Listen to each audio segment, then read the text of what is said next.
First-person shooters take up a huge part of the PC and the console market.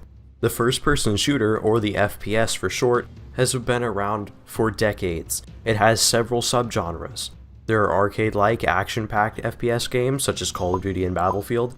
Then there are more slow-paced ones such as Rainbow Six Siege. There are even strongly story-driven ones such as BioShock. Tracking down where it exactly all began is a hard and long process. But in this video, we're going to be finding out exactly where the genre started and how it grew to become the huge part of gaming that we know. We'll be recognizing the main advancements in the category and looking at its most influential titles. Let's go.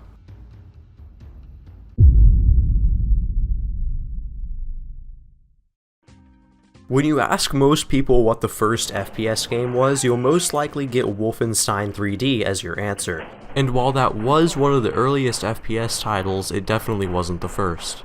You might be surprised to hear that one of the very first FPS titles was the multiplayer game Maze War, which was developed in 1974.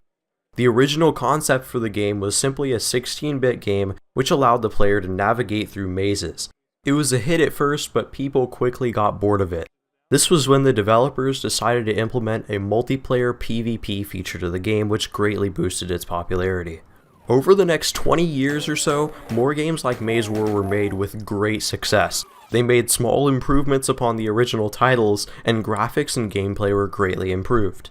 Seeing your hands or your weapons on the screen is a huge graphical part of gaming, and it's expected to be in almost all of our first-person shooters now. Tracking down exactly the origins of this feature was challenging, but Catacomb 3D seems to have started the trend in 1991. In Catacomb 3D, you had the ability to see your hand right above the user interface.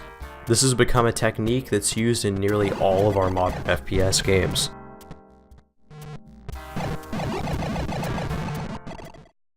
It's important to note that at the time, the controls for FPS games were nothing like how they are today. In Catacomb 3D, the up and down arrows controlled your forward and your backward movement.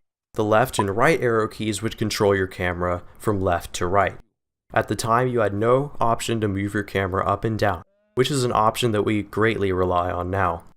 FPS games really started to gain in popularity in 1992 with the release of ID Software's Wolfenstein 3D. Wolfenstein 3D was a glorious Nazi-killing game, where Hitler was even the endgame boss. It used similar controls to Catacomb 3D, and it had a comparable graphics and user interface, but Wolfenstein 3D really stood out because it was one of the biggest pioneers of the modern first-person shooter. Its huge popularity, great visuals, and fun gameplay really sparked the genre on the PC.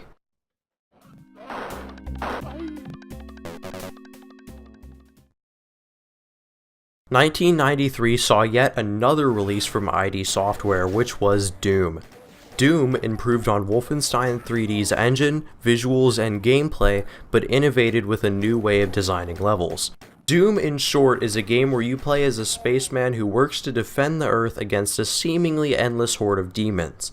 Doom had a bumpy start because of its hellish and its violent theme, but it eventually overcame this because of its impressive gameplay for the time. Doom's engine added some amazing and innovative features to the genre. This engine could allow for different ceiling and floor heights in a single level, which would let the game have staircases and multiple stories in a building. This new engine allowed Doom to have some amazing level design that hadn't been seen before in any other game. Along with this, Doom pushed its engine's graphical capabilities to the limit and tried its best to make the game look as good as possible.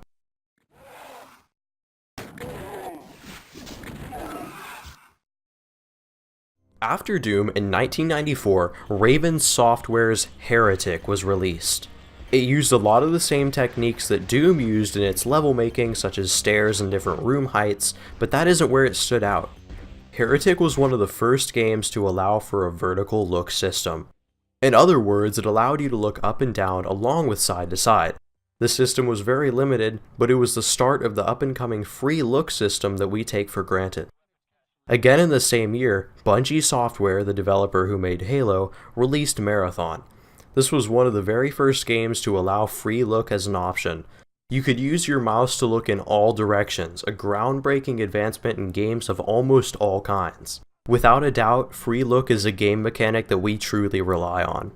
Around 1995, games started to slowly move away from using sprites in their graphics, and they started using objects that were truly 3D. Sprites are 2D objects placed in video games that are made to look 3D, even though they really aren't. This method of game design worked for a while in the early stages of gaming, but it eventually needed to be replaced.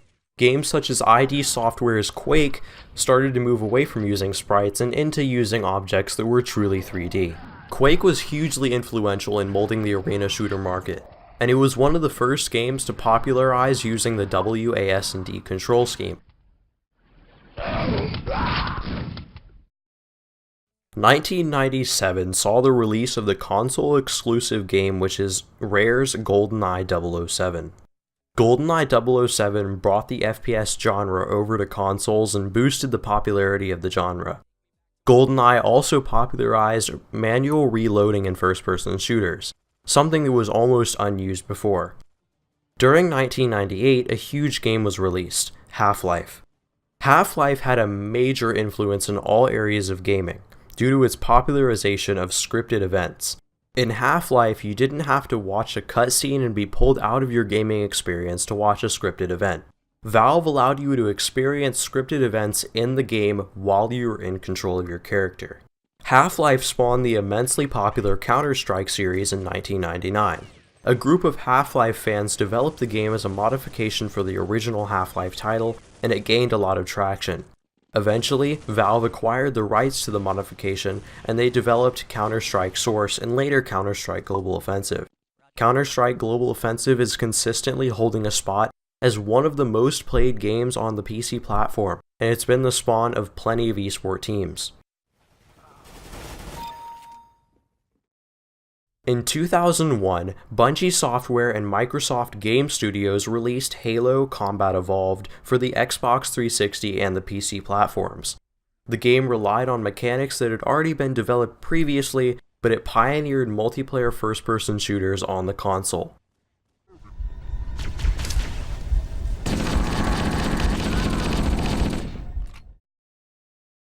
2003 saw yet another huge advancement in first-person shooter mechanics with the release of Viet Cong. Viet Cong was a gritty war shooter developed by Pterodon Illusion Softworks that added the option of aiming down the sights of your gun for the very first time in gaming. The game itself wasn't anything spectacular, but it definitely helped advance the first-person genre. Aiming down sights is a mechanic that's been used in almost all of our modern FPS games, and it even spills over into different genres, such as third-person shooters. 1 year later, in 1994, DICE developed Battlefield 1942. Not only did the success of the game spawn several more sequels in the future, but it also popularized using large maps and vehicles in multiplayer video games. Battlefield 1942 had a large variety of vehicles ranging from tanks to airplanes. The success of DICE's great new shooter encouraged more shooters to take advantage of vehicles on large multiplayer maps. For the next several years, the Call of Duty series gained a lot of traction because of their excellent World War II shooters.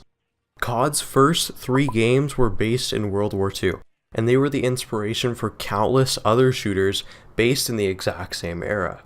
Much like how many other people would argue that the current FPS market is saturated with modern futuristic games, the market during this period was saturated with World War II shooters.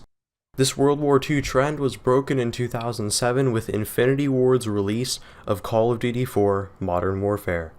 COD 4 was such a huge success that it gained critical acclaim and pulled much of the FPS market out of the past and into the future, quite literally.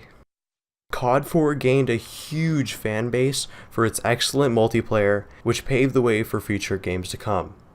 The love that Modern Warfare got gave it the ability to create 3 more successful titles all the way to Modern Warfare 4.